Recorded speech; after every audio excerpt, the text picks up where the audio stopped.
Three. Good evening, ladies and gentlemen. Thank you for the time that you take to watch AFROSHINE live here on Africa Media Australia.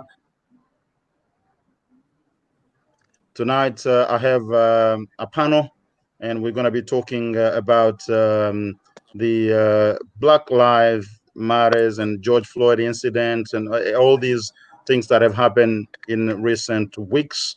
And we're going to see how that can have any influence, if any, in the lives of African Australian communities. So first, let me go to the guests. We'll start with the ladies. I've got Sabah Alemayo. How are you, Sabah? I'm good, thanks. How are you? Good, thank you. I'll give you a chance to introduce yourself a little bit more and give us more information in just a moment about what you do. I have Adungwat. How are you? I'm well, thank you. Thank you for having me on the show. Good, thank you. And I have Donald Betts, former U.S. Kansas State Senator. Donald, how are you tonight? I'm well, sir. Thank you. How are you? Good, good. Thank you very much for being here. And I have Burhan Ahmed. How are you, sir? Excellent. Clyde, all right. how's things? Thank you very much. Thank you very much. Now, I'll start with you, Sabah. Tell us what you do and who you are. Just give a bit more details to our audience. Go ahead. First, I'd like to acknowledge the traditional landowners of the land that I am broadcasting from to you right now. The Wurundjeri people of the Kulin Nation. Sovereignty has not been ceded, nor has genocide ceded, and I think it's really important that we acknowledge where we are. And as a settler community, it's probably a good indication for us to pay our respects to the land of the people that we gather on. In terms of who I am Sabah Alemayo. First and foremost, I'm a Black woman and an African woman. I say that from a contextual of what we're facing right now. But second and foremost, I guess I'm a businesswoman and a conscientious entrepreneur is how I would classify myself. It's not capitalism at all costs, but capitalism while still bringing the people with you. So I run an Ethiopian restaurant, I run an arts collective called Afro Hub, and run a bar called After Dark, and do curation and emceeing work when it comes up and when it fits, I guess, my values and morality. Thank you very much for that. Adungwat, tell us more about yourself. Hi, I am working in the community development sector, currently with the Brimbank Council. I do a lot of work with youth in terms of mentoring and capacity building. And I'm also I've been a researcher. I've been awarded the Churchill Fellowship to investigate ways to engage African diasporas within the Australian, all the states in Australia, but especially within the education system. And I'm a youth activist, South Sudanese youth activist, always been working for my community and trying to create better pathways for our youth, trying to enlighten them and empower our community. Thank you very much. Donald, I said earlier you were a former Kansas State Senator. Tell us a bit more about yourself and what you do. Thank you, and thank you, wonderful panel. It's an honor to join all of you. My name is Donald Betts. I was born in Wichita, Kansas, in the United States of America. Was raised in Las Vegas, in the streets of Las Vegas. I've seen the poverty. I've gone through it. I've lived a life that I didn't think I would ever make it out of, but by the grace of God. And I came through a village, an American village, an African American village, a village of community, both white American, but primarily African American, of Indian people of Indian descent, Chinese friends. I've come through a village that brought me out of the gutter, and I moved back to the state of Kansas. I pursued my degree. I didn't get shot. I didn't go to prison on the way up, as so many of us do in my area. Go to sleep listening to gunshots every night. and having to crawl out of that gutter to make it to the Kansas Senate through another village that I joined in Kansas that raised me up, both my community, my professors, and my family. And then I became a senator. I was the first African-American student body president of my university, an all-white university in 100 years. So I'm a maverick, and I like to support my community. I started a youth program in Wichita, Kansas, under the guidance of my fraternity, Kappa Alpha Psi Fraternity Incorporated, where we brought up young Black men. Under my program, I was able to usher and mentor over 100 young Black men who are now doctors and lawyers. And on my father's days, they called me and say, "Hey, Bet, thanks, Bet. We love you, Bets." And then I met my beautiful wife in Australia while I was there with the American Council of Young Political Leaders to learn about the Federal and State Parliament of Australia. And I met my wife. My wife is Sri Lankan Tamil. I fell in love with her, and the deal was I'll go back home. I'll run for U.S. Congress, and if I win the election, she packs up and moves to D.C. If I lost the election, I moved to Australia. I lost the election, I moved to Australia as promised under the Obama ticket, where I could probably had a position on the Obama cabinet. But you know what? You keep your promises. And then after a while, you know, I mean, I can tell you the story if you want to know the story, but I'm the first African-American in Australia to achieve the Juris Doctorate. And I plan to use in the Indigenous community at my firm at Norton Rose Fulbright, the joint firm Jeremy Legal. So if you want to connect, call Bets. All right, that's good. That's a good story. We want to know more, but let's go to Burhan. Burhan, you are an advocate for the community for a long time. You probably don't even need to introduce yourself, but there are still people out there who may not know more about you.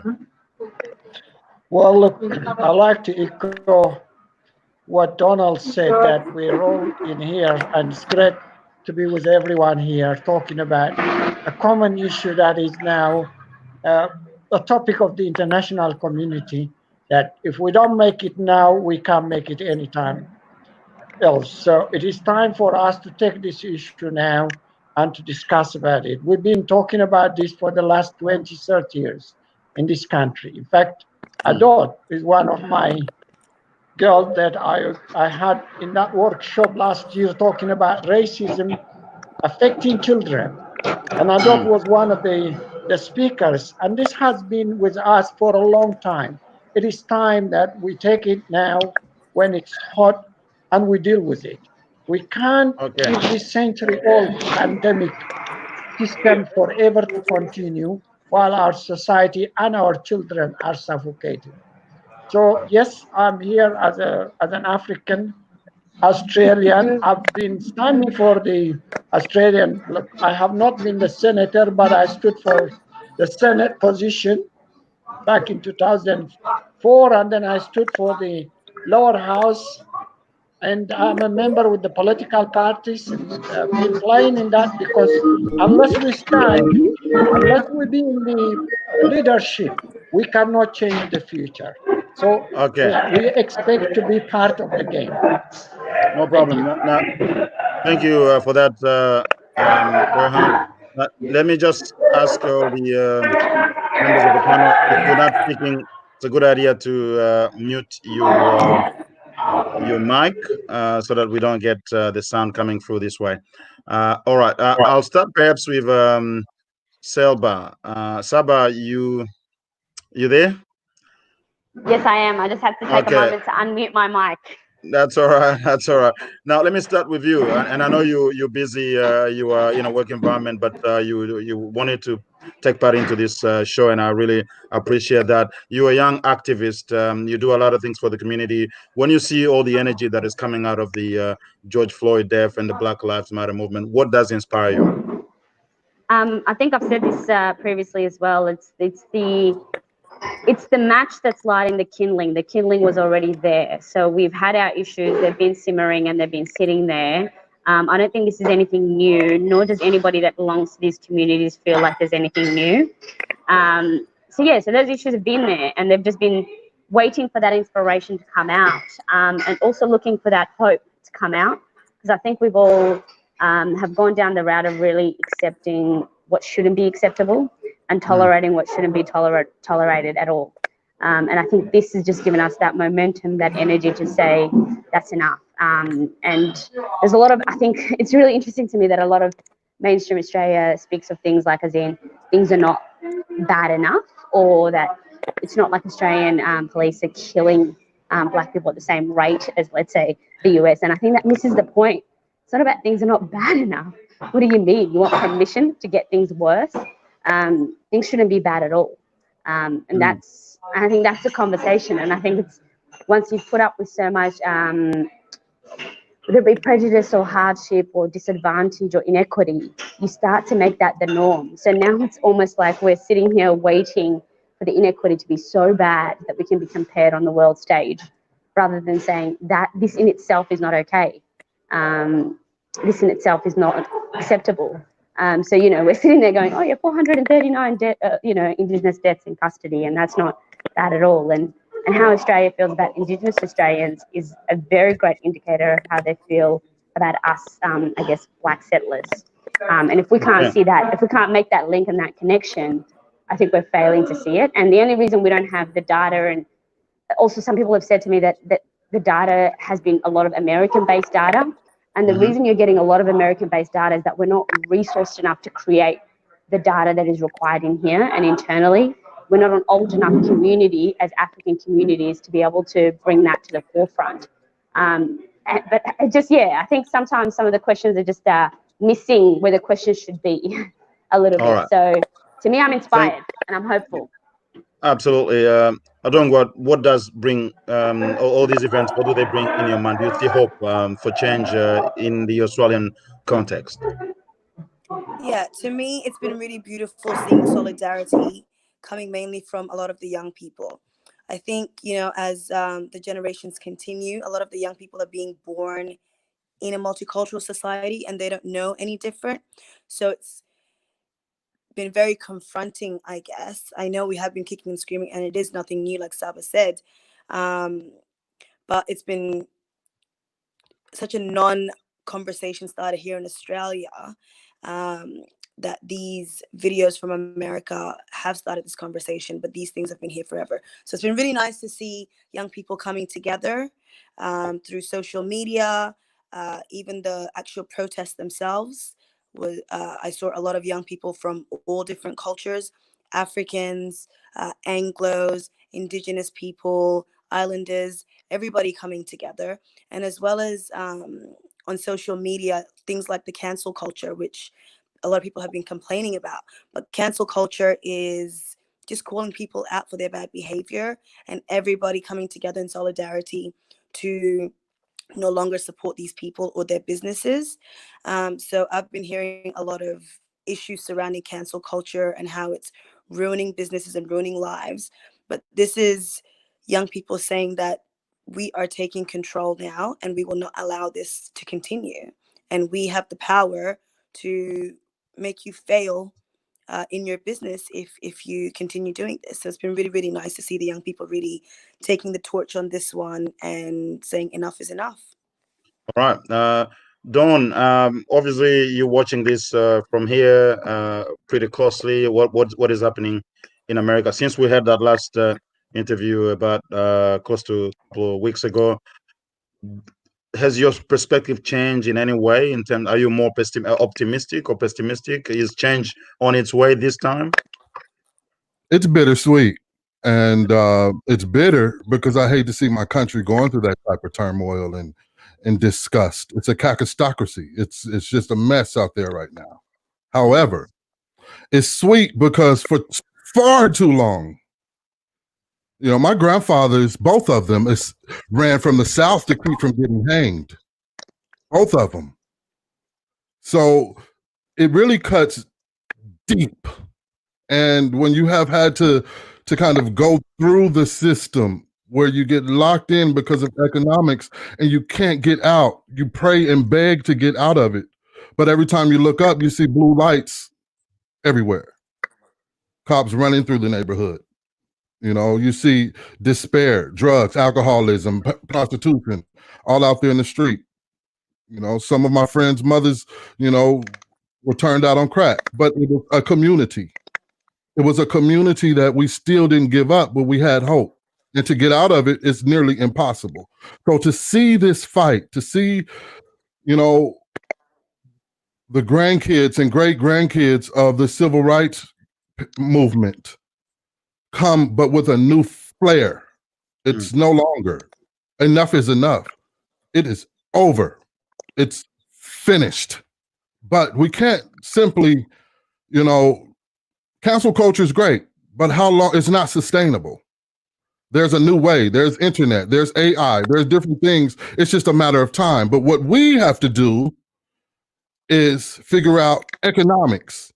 How do we build each community? How do we take control of that too? Not just the protesting, not just the this and the, you know, the fight back, but also take this as a moment to say, business A, B, C, and D, we can offer you this service. This people in our community have this skill. Back home, they did this. So if we can empower our community economically, these communities here start businesses and support the businesses, and internationally support businesses. I can put you in contact. Just call Betts. We can do it.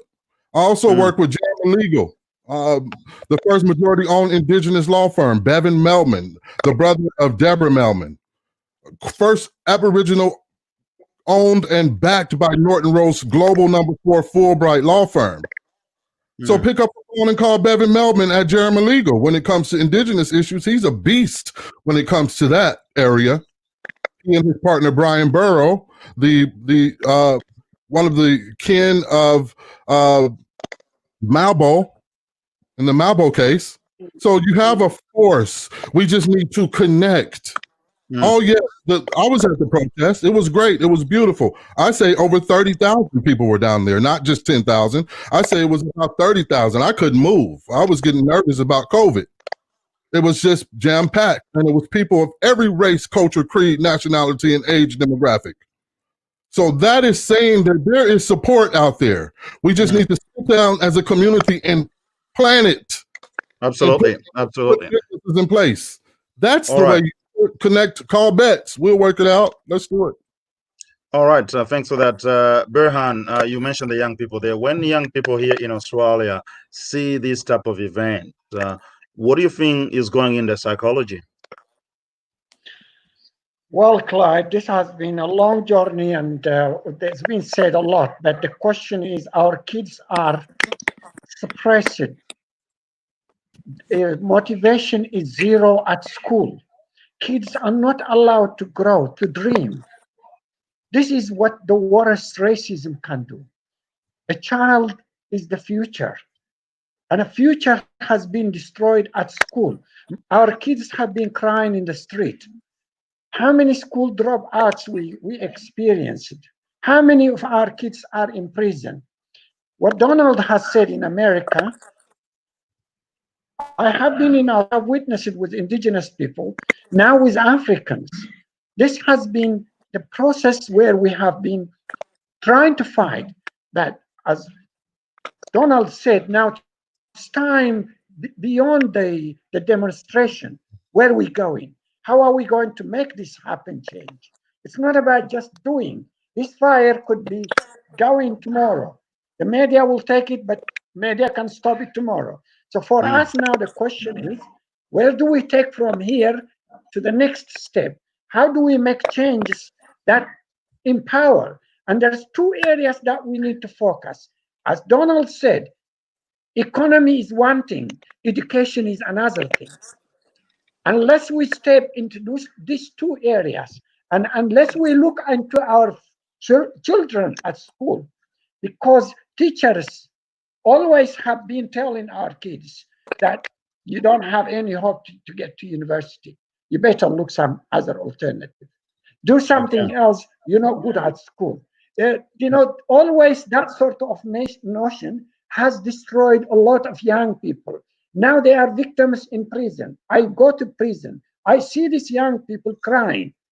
Why? Because they have been not given the chance to grow. So now we will talk about failure. Sorry, Burhan. In this is now. Yes. Go ahead. But what I want to say is, we need to look to strengths education.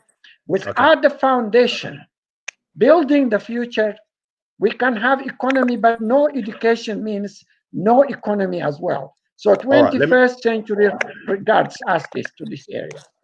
Let me go to Sabah. Sabah, you are a young entrepreneur. You are passionate about bringing change into the community. You run a art platform. If you were asked by the authority with power that you give them advice as to what's the way forward, 2-3 things that you can mention to make a difference in the community, what would you say? This is the part, isn't it? We always like to make it really simple for those in power to say that this is going to be so easy, but it's not easy. There's an element where they do lose a lot from giving us some elements of rights that we are entitled to as humans. But I would definitely second Burhan in that. I think the education structure needs to change a little bit. So I think kids are experiencing racism much earlier on, which is then impacting how they go through the education system. Another element that we don't address is the justice system needs to change. So I have worked in the remand centres on a voluntary capacity to only discover that not necessarily are the kids in there criminals in the ways in which they are painted. Sometimes they're just kids that have just done the wrong thing, which again, you could say, yes, the repercussions of the law could pass on to that, and that's the case. But the thing is, white kids are not being subjected to the same level of severity that black kids are being subjected to. So that's the question again, the justice system there. In terms of economics, I would definitely second Bettina, as in you need to spend black. You need to spend black in every way that you spend black. And the thing is, capitalism doesn't see color, but it definitely sees money.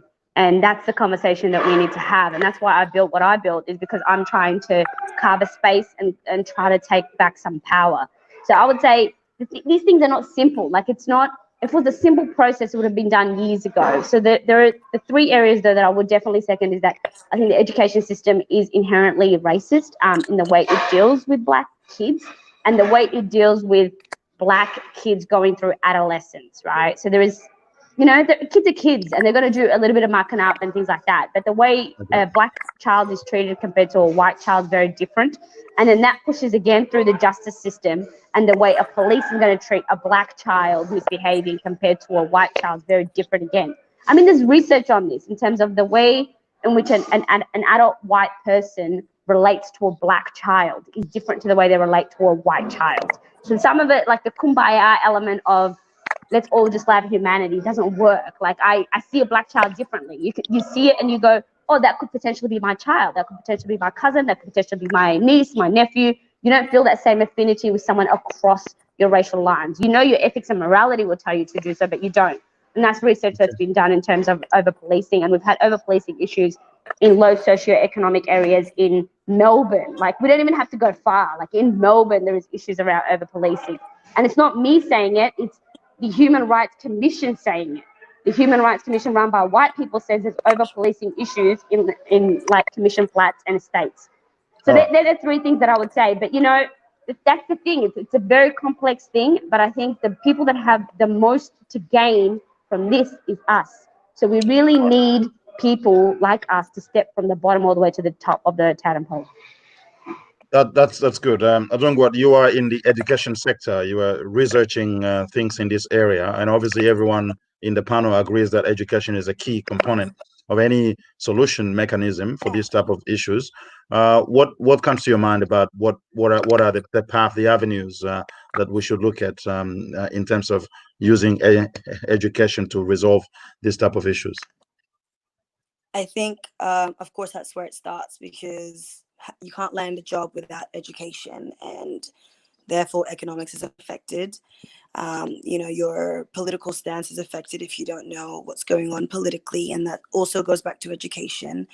And everybody on this panel is right in terms of committing to Black businesses and supporting Black businesses and creating economics through that, and education. What I'd like to add is, and I'm sure everybody would agree, is diversification in all areas.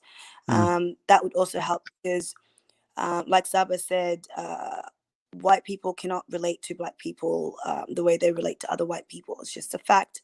I'm sure a lot of people work hard to change that. But for the most part, that is how it works. So having more people of color in these spaces will naturally balance things out. When things are going wrong, another Black person cannot turn their heads when they also feel that racism. So someone else will be able to speak out. Diversification in the justice system, which I know the Victorian government is trying to work on by adding more liaison officers, is good.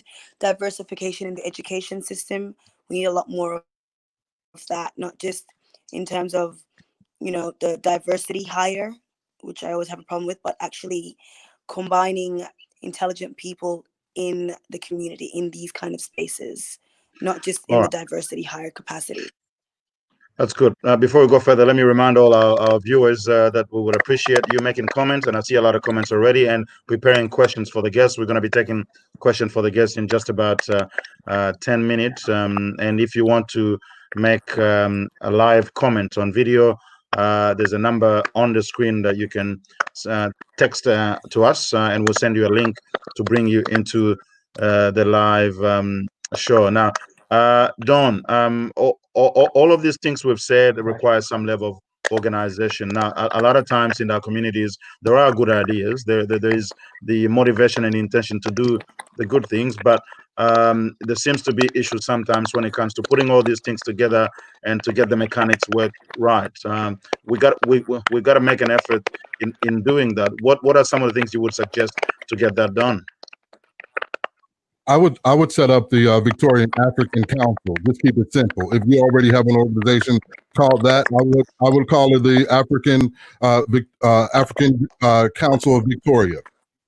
And you put at least maybe 7 strong board members that represent each dynamic of the African community, not by breakdown of race within our continent, but 7 strong voices, and sit down and plan, do the strategy within the community, do the polling, surveys, talk about what the community needs, connect with a similar body in the United States. And I can do that. I can help you. I can connect you to anybody you want. You connect into a body within the United States, and you do it in tandem. You create an international business line.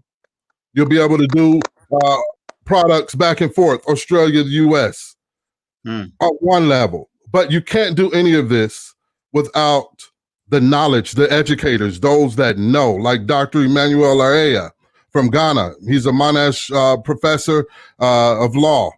Look him up. If you're looking at international business, even back home on the continent, you got to call Dr. Emmanuel Area, Dr. Melissa Caston. We need to pull in from Black, white, Asian, African, everybody on this, because we can't do it alone. It's called divide and conquer. You can't divide your community. And I can't understand. I build relationships with these people, with my friends, with my law school colleagues who have never ever interacted with a Black man before in their life on a friendship level.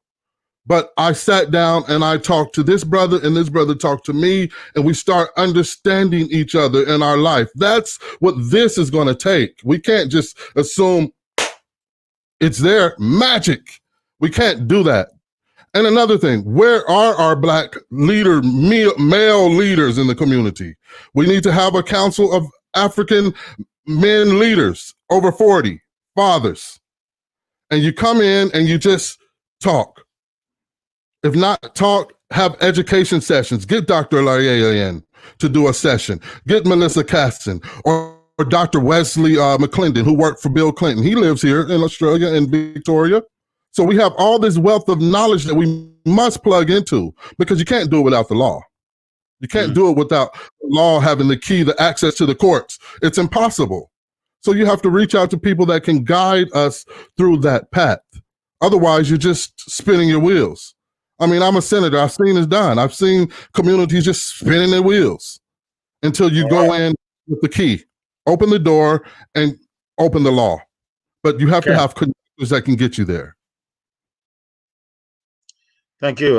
Berhan, what have you got to say in terms of the practical things we do to try to capitalize on the energy that is coming out of this?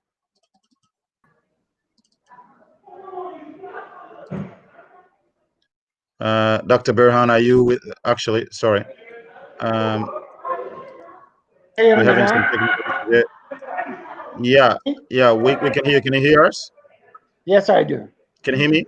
Yeah. Yes. I was asking the question, what do you think we should do at a practical level to capitalize on the energy that is coming out of this event from everywhere around the world? Well, look, as I said, for me has been and always will be, education is critical. Jesse Jackson, probably this will show my age. In 1992, when the LA riot happened, Jesse said what? The government spends $5,000 to keep children at school and spends $60,000 to put them in jail. This is happening exactly as we speak now. This has to be changed because the government is spending $130,000 to put our kids in incarceration. And they're not putting any money to put them at school properly. So this has to change. And our lobbying power, coming back to what Donald said, that we need to stand and argue. We should not only argue it on basis of color. The law allows us. We need to use the law in our benefit. As was said, there are a lot of intellectuals within our communities that can help us. We're not investing in our intellectuals. We're not looking up that level to move forward. Question is, we always arguing each other in trying to set points. No, we should step out of the box and also think the bigger picture. The future, unless we stand now, they would not be another guest for our children to miss another opportunity. So the steps are, there are ways of doing this, but I think we need to stand on issues that matters to us. And for me, I see close to my heart, and I see it every day. Children are failing out of school. And the problem, once these kids fail, the future is bad. The future is lost. And what is being said about us is then, oh, look, we told you, the kids cannot cope. The blacks have got this problem. This is African gang. This is what. So the question is now we need to root out this problem. And as I said, the government budget tells us that they spend $130,000 per person.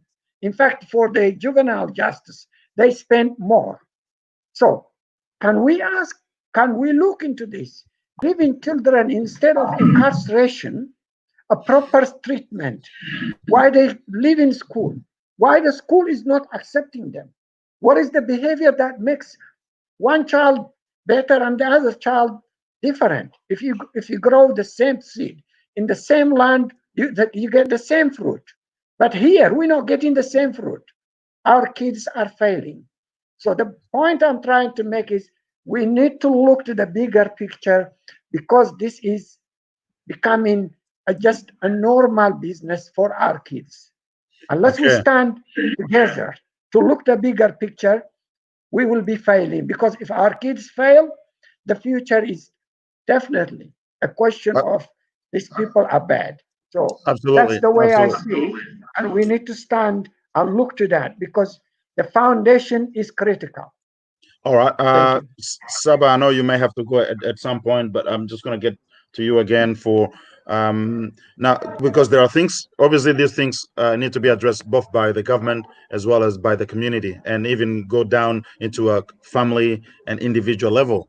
As a young person with your experience, where do you see things working well in terms of the community being organized better and doing more, and they need support to multiply that I mean to help them to grow in whatever they are doing? How should we invest in getting more young people, more of anyone, to do more in terms of getting the community better organized to address these issues? Firstly, unfortunately, I have to address a couple of things Beth said that I'm very uncomfortable with. And one, it's about the need for more over 40 very strictly, I think it was men. I think there is a need and necessity to include the mothers in this conversation, and the women and the aunties that unfortunately for some of our communities are really wearing the hard burden of raising children, and most times on their own. So I think this constant need to exclude the female gender within our community conversation and our mothers and our elders is probably not the greatest strategy to go by. I think they've got some really value add conversations to be bringing to the conversations. I could definitely testify for that for my mother and her experiences. And secondly, I think there's a simplification that happens here. We're not all, for white people, for administrative purposes, we're very comfortable, they're very comfortable just saying blacks and putting us in one box. But we're not the same. We're complex. And we're complex from a perspective of, as in, I came as a refugee with my mother who had dropped out of school in year 8, not through choice, but through thing. That's very different to a skilled migrant that's coming here with a PhD and a master's from a particular area that is facing racism at that level. Like, it's just, there are different complexities that you have to have room for. And I think there is always an assumption as well that a lot of young folk are not doing the work. They're doing the work, and they're doing the work silently and quietly in their communities at grassroots organizations. They're doing youth work, they're working in the community at Blacks, because that's their community and that's who they belong to and that's who they're serving. So I think the best thing that really we need to happen within community, if I'm not to speak to like the white gays or the white people, to what they need to do for us, is that we need people to really reflect and self-acknowledge moments where you're like, this isn't my bag, right? So if you're not a South Sudanese that lives in Melton, maybe you don't need to go and speak for the Melton community of South Sudanese, you know? And learning to step aside is something that we really need to work on as a community, because I'm not well equipped to speak on every single Black issue. And we're not, unfortunately, fortunately, whatever way you want to take it, I believe that the Melbourne community is much in terms of, we can't cross-compare ourselves to, say, the African-American experience, maybe the Africans that have migrated first-generation experience, possibly. But there's complexities, there's faith complexities, there's migration complexities, and you have to give it room. So the best way, I think, is that I don't think it's necessarily academia that's going to get us out of there, because there's a lot of grassroots communities that are doing really hard work, and they're doing relentless, unforgiving work. But what people need to do is, you need to know when it's your turn to step aside and when it's your turn to open the door for someone else who's better equipped than you to deal with the conversation.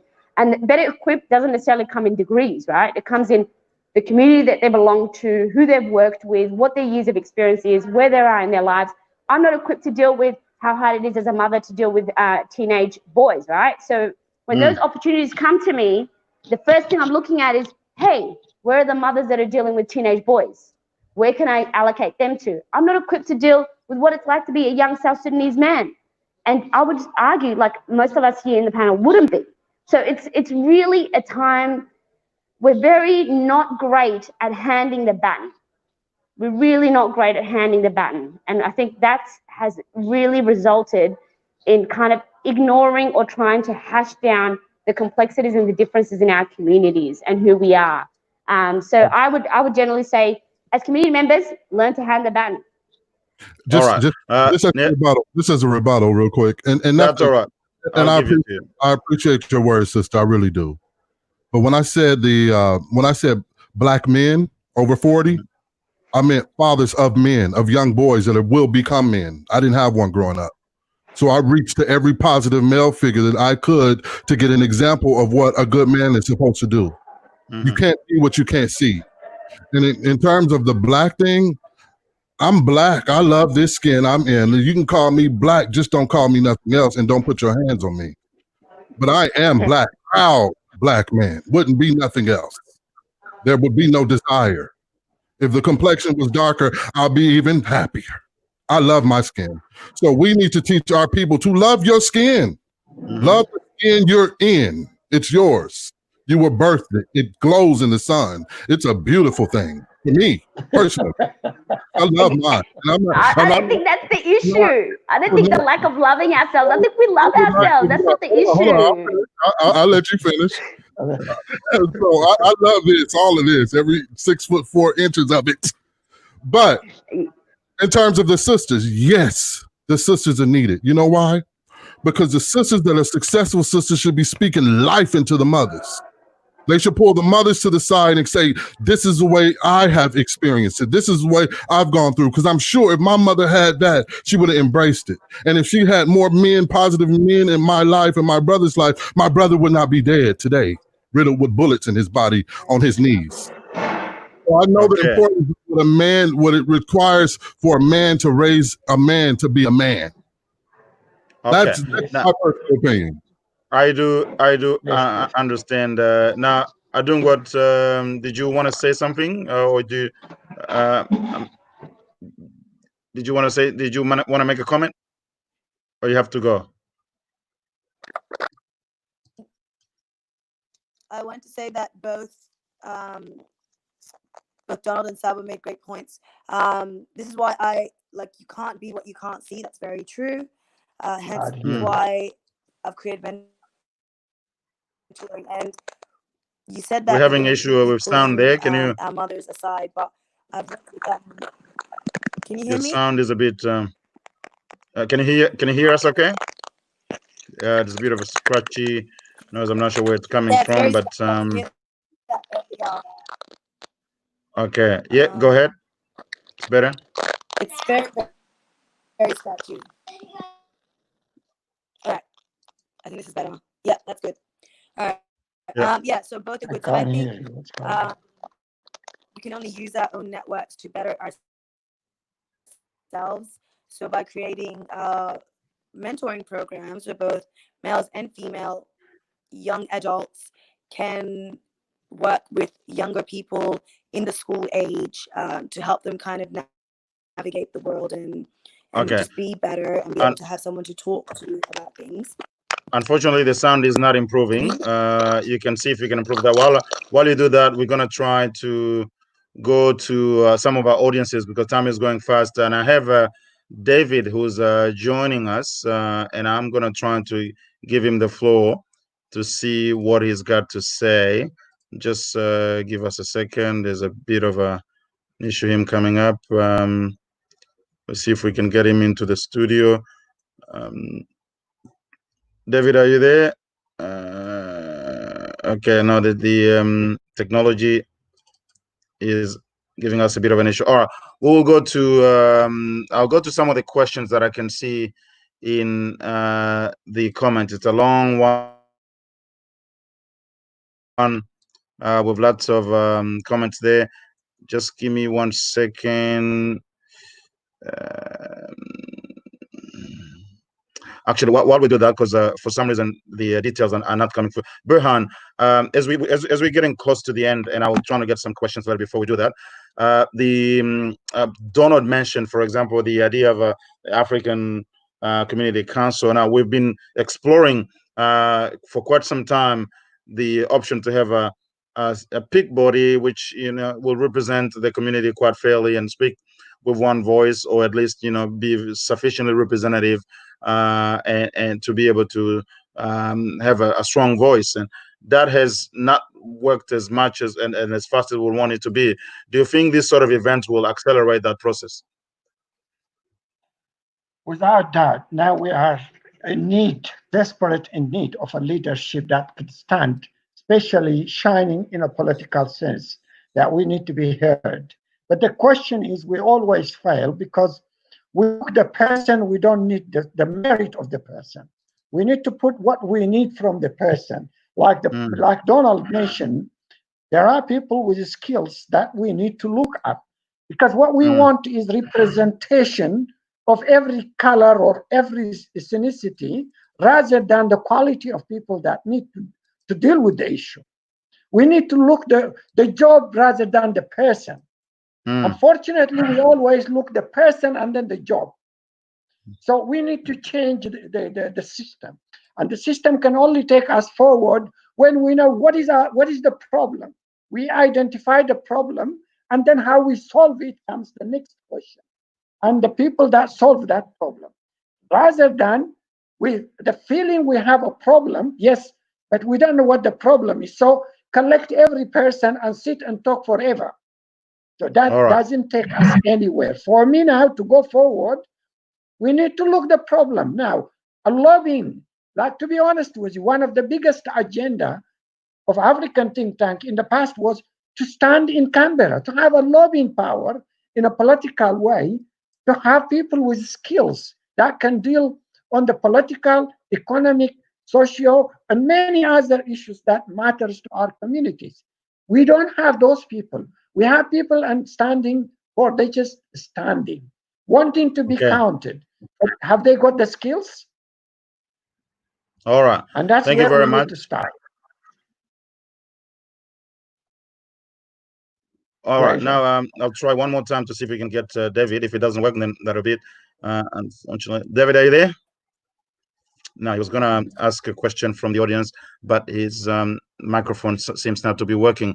As we conclude, what will be sort of? I would like to give you a minute each of you to give some sort of take-home point as we finish this. I know 45 minutes goes so fast. We'd want to have more time to converse around this area, but unfortunately we're limited in time. So maybe 1 minute to make a final comment about where do we go from here. We're going to have more chances. We're going to organize this further because this is an important issue. I will start, Clyde. Yes, go ahead. What I want from our community is, first, we need to respect each other. We need to acknowledge our history, and we need to be proud of who we are. If I don't respect you, then I'm not respected. So we need to first, from every corner, man, woman, young, old, Can you hear me? First and foremost, society go forward is when we develop respect and then acknowledge. Let's not destroy the history of everyone. Let's build on history. Civilization is a stone built on one another. Unless we start to acknowledge each other, unless we start to respect each other, we are not going to build society. So society is bonded by respect.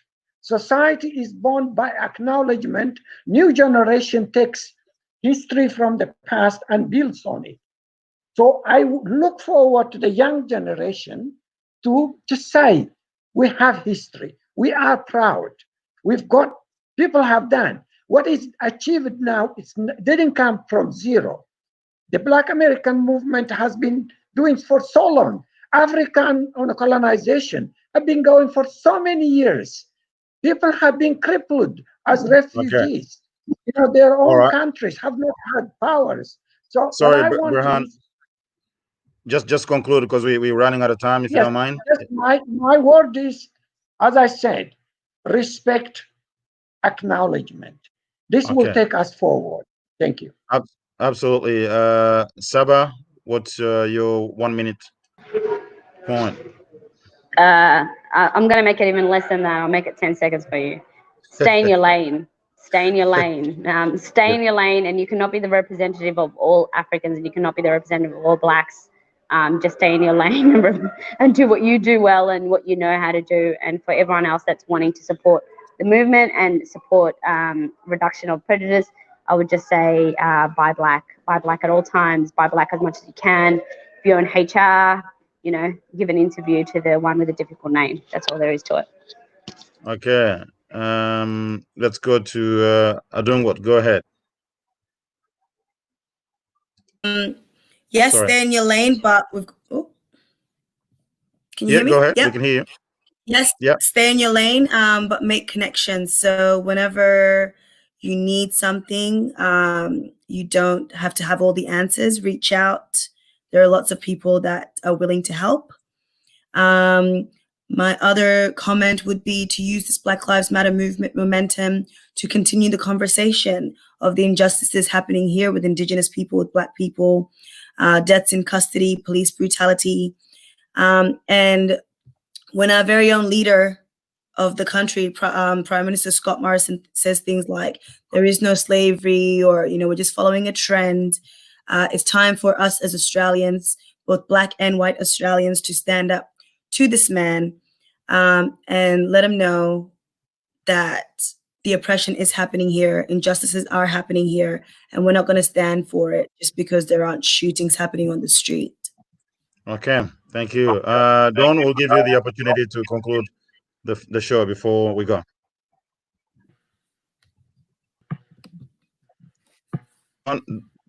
Okay, we're having some mic issues there. Just give me a sec. Can you hear us now? I'm with it. I'm with you. Okay, Yeah, go I can ahead. hear you now. Yep. I just want to thank the panelists. Clyde, thank you very much again. My lane is the law. So if any of your listeners are interested in looking at legislation and figuring out how do we change that legislation to say this, how do we actually change the law? Because at the end of the day, that's the only thing that stays constant. So if we don't get in and change legislation that works, that's why you have legislators and parliamentarians. You have to look at a piece of the law and say, hey, Mr. Parliamentarian, can you help us change this law? Because this law is doing this, X, Y, and Z to our people. So my lane is my lane. I prefer to be in my lane and nobody else's. So if you want to jump in my lane and just tap into what I know, I'm not an expert and I don't perceive myself to be the king of no group. I'm the king of me. So if you want to connect and network with my base, I'm happy to share. I'm happy to sit down and have coffee. But I work as a lawyer for a living. So, what I charge. My lane, we can do business. All right. We're losing a bit of quality there for sound, but that's conclude this show tonight. Thank you, Don, for your contribution. Thank you, Berhan. Thank you, Adungwat, and thank you for Sabah, who's gone. It's obviously an important conversation that ought to continue. This is just one of the episodes, but we'll continue to have this conversation in different forms because it's important for us to make changes. To contribute to the change in the community that we desire. We can't just sit and wait that it will be delivered to us. Until next time, stay blessed and keep sharing our videos and everything else. We'll connect. Catch up with you. I'd like to catch up with you, please. I have your card. I've seen you on many